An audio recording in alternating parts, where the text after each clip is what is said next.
pane nguva yasema kuyazochika kundokamira sei ndakazoona pasitendi vangu vakaimba ndakutaura naye akabva tanga kunzvenga nzvenga then zvinyorwa zvinoratidza kuti pane matransactions zvakaitika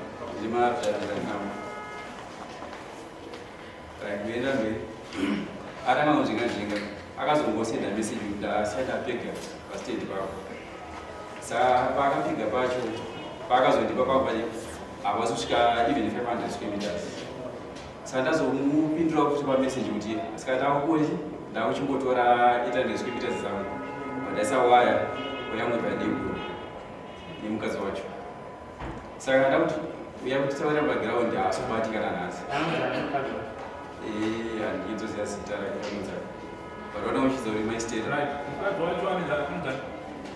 ndamubvunza zita vadaidzi mukadzi ndakadambura waya ndakadambura waya anga ari mberi pamakaita transactions dzekuchigara pafirst payment ndakaita ndakatuma mukadzi wasiya we nezvamakaitira pafirst payment anga yawe but dokupedzisira society akakwanisa nawo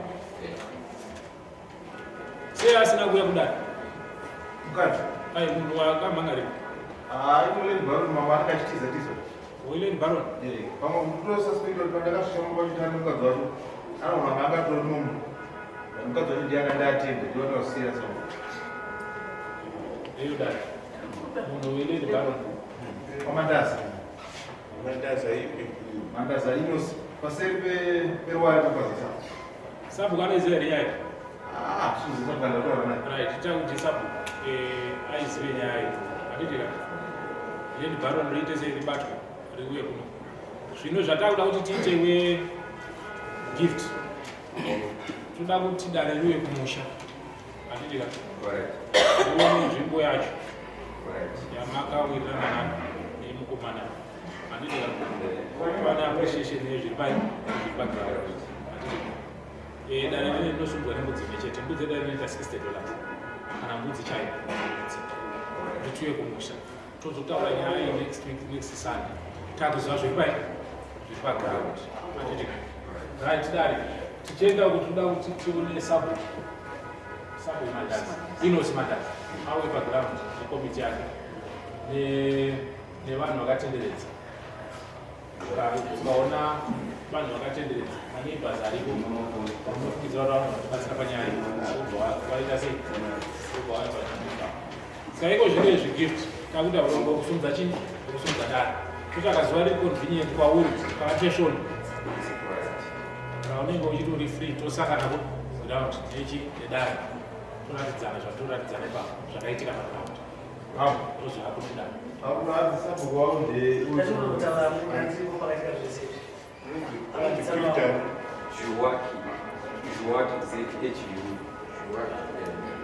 sabhuku wacho ndiani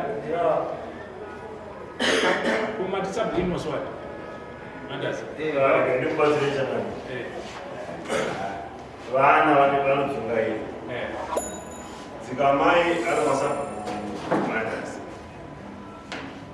mukadzi wakanonzi simbisai mweru ndiyo zita romukadzi watsika ndikutofananidzira pana uno akamboya svonhu vakapera paseri kutomo tikazokukura akatokira nhamo yake watinyaya iri kwasabhukani kwakweza dzikamai ari kwasabhuku mandazi inosi asi paakatengesa akauya nemunhu kwachada mwoyo atingoona munhu uyu ari kwachada mwoyo asi paakauya uyu kumba uyu ndakamutuya nemapepa asati adzoka pakaenda mwendo ukaita chii saka mutudzwa ndakangonyarawo zvangu nekuti ndajamba kuti zvikari asi inini hangu mataura ndakaita naye zotaura nemudzimai wadzimai mudzimai wadzimai pavakazoita madhiri echipiri uyu mukadzi anga asi mukadzi akauya akanzi nemukadzi unza mapepa haana kubudisa mapepa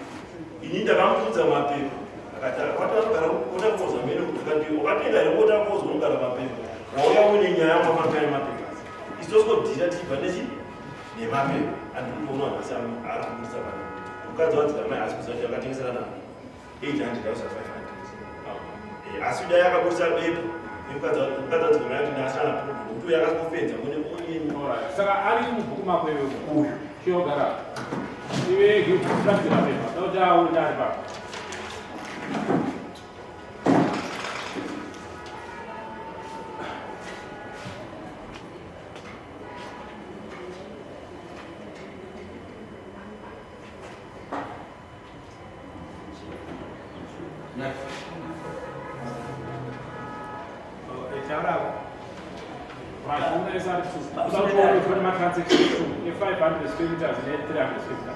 Confirmed.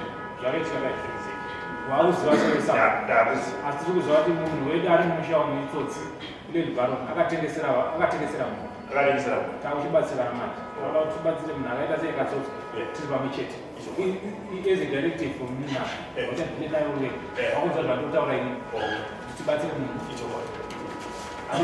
saka taakuti isusu wakutungamira vanhu tichienda panzvimbo yavakatengesera atiti ari kuya dare iwe gift nare rinouya uyo aripo anenge toenda paground naye mukomana waanonzi akatengesa wacho lebaro tiende tiri pamwe chete panzvimbo tionesana iwe watoona evidence kuti zvichokwadi zvakaita sei zvakaitika anditi right topedza musi wesunday nyaya iwe une chekutaura chinyowani chekuti chinogona kubatsira chekuti pakataka nyaya dzesedzi ava ndisanawo ndinakatovalinga kuna ulileli baro aiwa saka vanhu vadaro wakamudinga sei mudzimai wakamudinga sei iwe inini ona warasisa mudzimai wakamudinga kune munhu ane akatongondiudzawo saka mudzimai wacho kuti titi azviziveka kudhauta because ufanira kutanga aingofamba vese vakadaro okay saka chakanaka ndechekuti sabhuku aripo sabhuku aona kuti zvichikwadi zvinhu zvakadii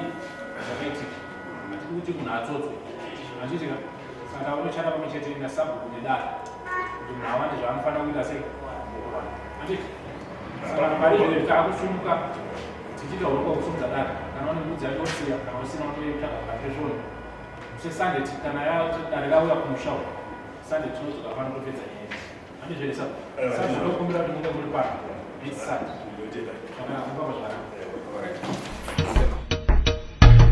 Come to Raphael Signs, where we transform your everyday moments into extraordinary memories with our bespoke mug printing services. Whether you are looking to immortalize a cherished photo, celebrate a special occasion, or promote your brand with a personal touch, our high-quality custom printed mugs are the perfect solution, which are ideal for gifts and corporate giveaways. Choose Raphael Signs for your mug printing needs. Call us now on the number on your screen for a free quotation, or visit us at 91 Livingston Avenue, corner 8th Street, Shilo Building, Harare, Zimbabwe.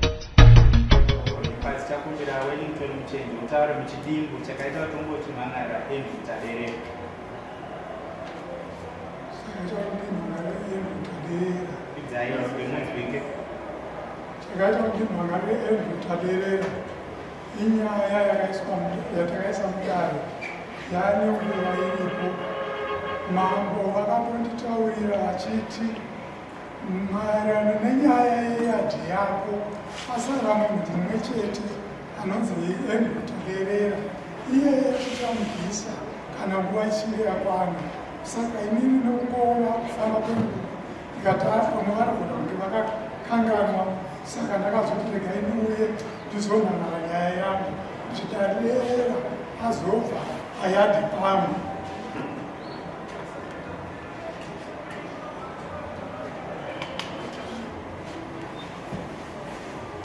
chakumbira Darera utaure ruzivo rwako maererano nemhosva yakukomera. pamusoro mangu inini handina zvakawanda zvandotaura pamusoro penhau izvi. Ndakabva kare chaizvo nhau iyi Wellington mashonganyika akatengera nyika yese. Ava vese vandinwa panapa ibhuku remashonganyika akachandotaura vana nhoroondo yavasingazive pamusoro paWellington. Inini ndakataura ndikauya muno mudare, mambo akandibvunza akanditi wakavaka here? Ndikati hongu mambo. Akandibhadhara mari yembudzi, ndikabhadhara nekusumudza dare, ndikaenda pastendi pangu vakaona pakavakwa, judgment ikauya pane vanhu varipotera, ndikapiwa judgment pandiri panapa yanga yakanyorwa nevanhu vakauya navo in favor of my side. I get surprised vaWellington vakaramba vachisista kuti ndoda kuchera mapambo payati papo zvavo William nasabhuku ava nachief ndezvako izvo munditaurira stand yangu mukoma musapureni ndikati handitaure newe nokuti handikuzive handitaure newe nyangu ndakataura pambamambo ikatongwa pachief pamusoro pazvo tondimhangarira kwachina mhora polisi akandiponda akandiuraya ndokuurayira chii kusvikira yadzoka futi kuno kuti nyaya yacho futi iyoyo saka mambo ndo zvandinoguma chete ndakataura pazvira handina mashoko andakataunzwa ndakatakataura akabasa mambo judgment yakanga yakanyorwa kunzi Ruzvidzo Mashonganyika Karemba Brian ngavatsvagirwe dzimwe nzvimbo. Iyi nzvimbo ndeyaWellington Muchenji ngavabve by 30 December 2023.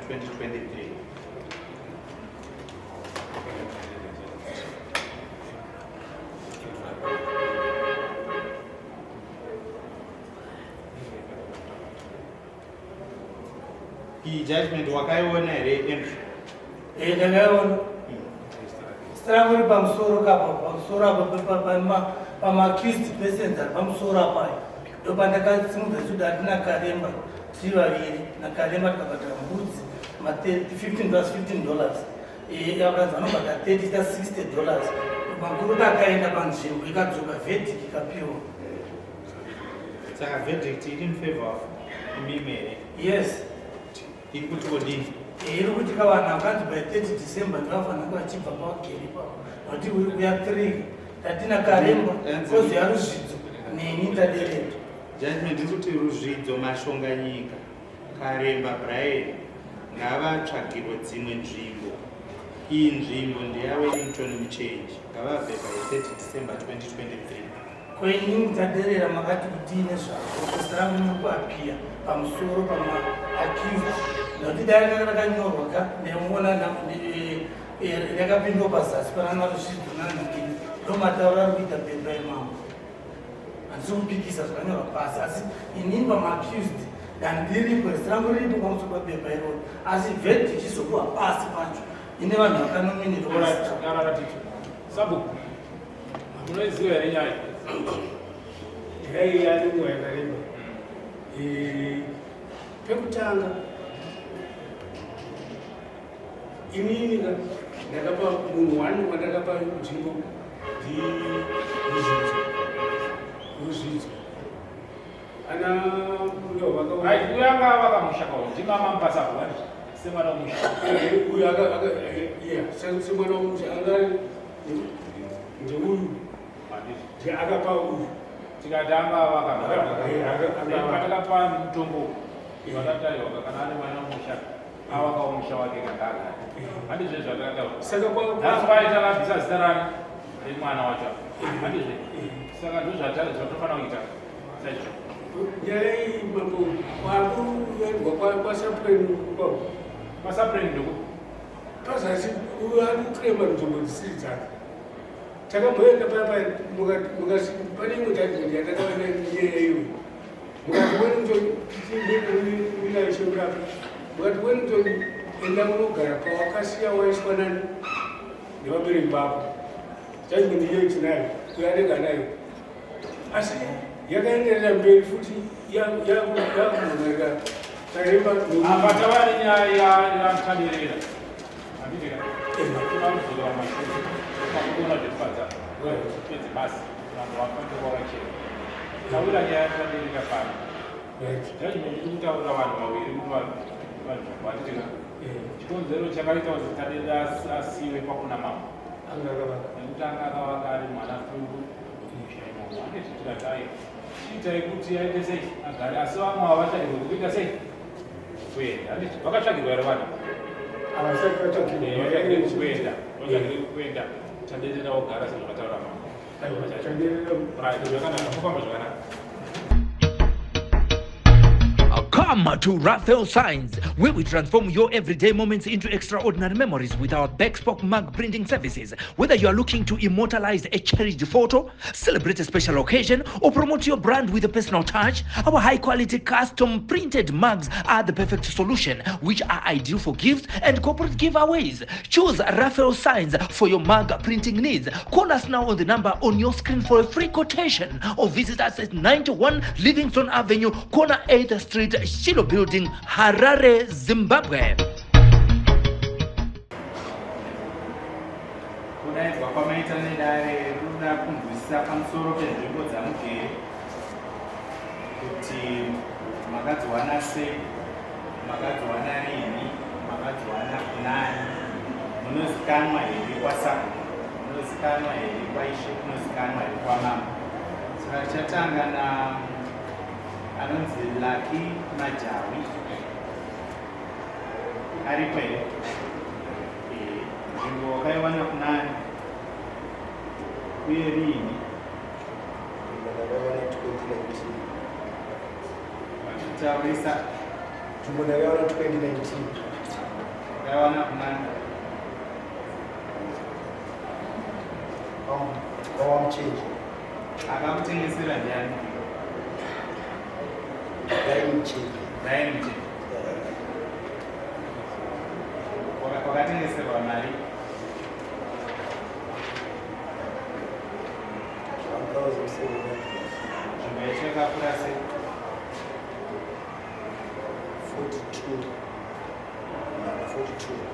42 by 42. Nepamakanyorera naye? Ine agreement of sale? Nayo? Ipapo?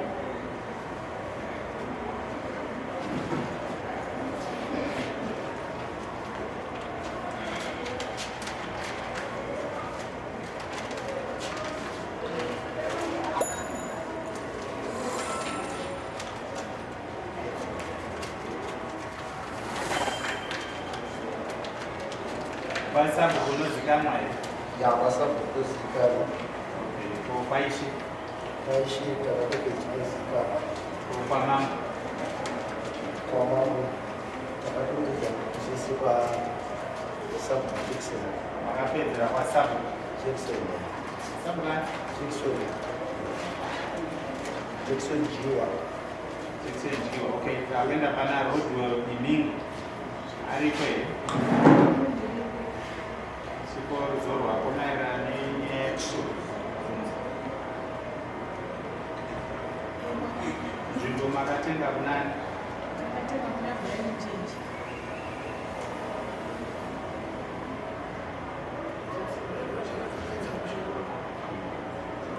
Rini uye mari? 2019. Mari? 1,000. Nzvimbo yacho yakakura sei? 52 by 42. kwaSabu munozikanwa here? Ko kwaIshe nekwaMama?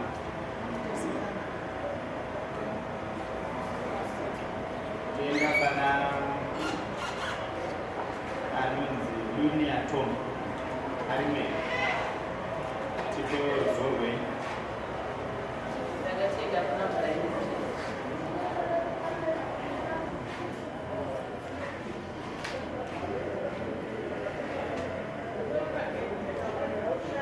Mari?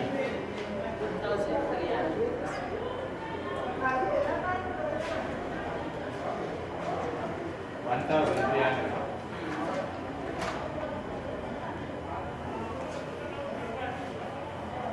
Rini? 2018. Nzvimbo yacho yakakura sei? 25 by 55. kwaSabu munozikanwa here?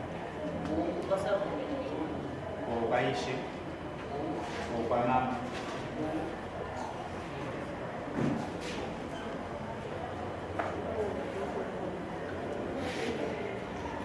Zvakanaka rikaiti kurema vatibatsire kutofamba sei kurwara tokumira kutibatsira.